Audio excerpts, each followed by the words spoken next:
2081 चैत 14 गते काठमाडौँमा अराजकता फैलियो जब राजावादी आन्दोलन, जसले नेपालको राजतन्त्र पुनर्स्थापना गर्न जोड दिइरहेको थियो, नाटकीय रूपमा भत्कियो। अनलाइन खबर .com को रिपोर्ट अनुसार यो आन्दोलनको विघटनले राजधानीभरि निजी सम्पत्तिको व्यापक लुटपाट र तोडफोड निम्त्यायो। राजावादी समर्थकहरूको संरचित विरोधबाट सुरु भएको यो घटना चाँडै अव्यवस्थामा परिणत भयो।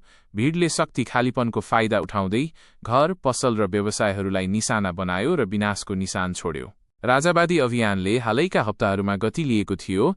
वर्तमान गणतान्त्रिक सरकारप्रति असन्तुष्टि र 2065 मा हटाइएको राजतन्त्र फर्काउन माग गर्दै टिङ्कुने र कोटेश्वर जस्ता क्षेत्रमा हजारौंले राजा आऊ देश बचाऊ भन्दै र्याली गरेका थिए। तर आन्तरिक विभाजन र सुरक्षाकर्मीसँगको झडपले आन्दोलनको नेतृत्व कमजोर बनायो। शुक्रबारसम्ममा विरोधले एकता गुमायो र अवसरवादी समूहहरूले मौका छोपेर उत्पात मच्चाए।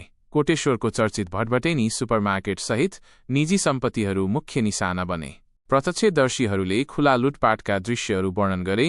भीडले पसल र घरहरूमा तोडफोड गरी इलेक्ट्रोनिक्स, गहना, लुगा र घरायसी सामानहरू लिएर गए। भटभटेनीमा लुटेराहरूले झ्याल र ढोकाहरू फोडे, मोबाइल फोन, घडी र मदिराले भरिएका सेल्फहरू खाली गरे। एक पसल अधिकारीले सुरुमा सानो समूहले मुख्य ढोका तोडेको र त्यसपछि सयौंले पछ्याउँदा सुरक्षा व्यवस्था अभिभूत भएको बताए। यो अराजकता व्यावसायिक क्षेत्रमा मात्र सीमित रहेन, आवासीय क्षेत्रमा पनि घरहरू लुटिए, फर्निचर र व्यक्तिगत सामानहरू चोरिए वा नष्ट गरिए। राजावादी आन्दोलनको पतनले एउटा मोड ल्यायो। एक समय राजा फर्काऊ देश बचाऊ जस्ता नारामा एकजुट भएका प्रदर्शनकारीहरू मुख्य नेताहरूले र्याली स्थल छोडेपछि छरपष्ट भए।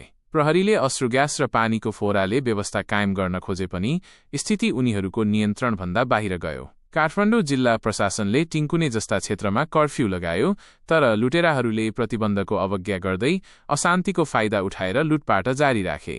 धेरै बासिन्दाहरूका लागि परिणाम विनाशकारी थियो। वर्षौंको मेहनत खरानीमा परिणत भयो, किनभने व्यवसाय र घरहरू लुटिएर खाली भए। एक पसलेले दशकौंदेखि बनाएको सबै गुमाएको गुनासो गरे भने एक घरधनीले भीडले आफ्नो परिवारको सामान लैजाँदा असहाय हेर्नु परेको बताए। आर्थिक क्षति अझै मूल्याङ्कन भइरहेको छ, तर समुदायमा मनोवैज्ञानिक प्रभाव गहिरो छ। सरकार र राजावादी कारणप्रति विश्वास टुटेको छ। प्राधिकरणले दोषीहरूलाई छिटो पक्राउ गर्ने वाचा गरेका छन्, तर लुटपाटको विशालताले ठूलो चुनौती खडा गरेको छ। गृह मन्त्रालयले अशान्तिसँग जोडिएका मृत्युहरू पुष्टि गरेको छ, जसले आन्दोलनको पतनसँगै भएको हिंसालाई उजागर गर्छ। यसैबीच राजनीतिक नेताहरूले कानूनविहीनताको निन्दा गरेका छन्। कसैले राजावादीहरूलाई अशान्ति भड्काएको दोष दिए भने कसैले सरकारको सुरक्षा व्यवस्थापनमा असफलता औँल्याए। यो प्रकरणले काठमाडौँलाई हल्लाएको छ, गहिरो सामाजिक विभाजन उजागर गरेको छ। राजतन्त्रको मागबाट सुरु भएको कुरा सबैका लागि लुटपाटमा परिणत भयो, जसले राजनीतिक उथलपुथलको समयमा व्यवस्थाको कमजोरी देखायो। नेपालले परिणामसँग जुधिरहँदा भविष्यबारे प्रश्नहरू बाँकी छन्। के स्थिरता फर्किन्छ वा यो पतनले थप अशान्तिको संकेत गर्छ?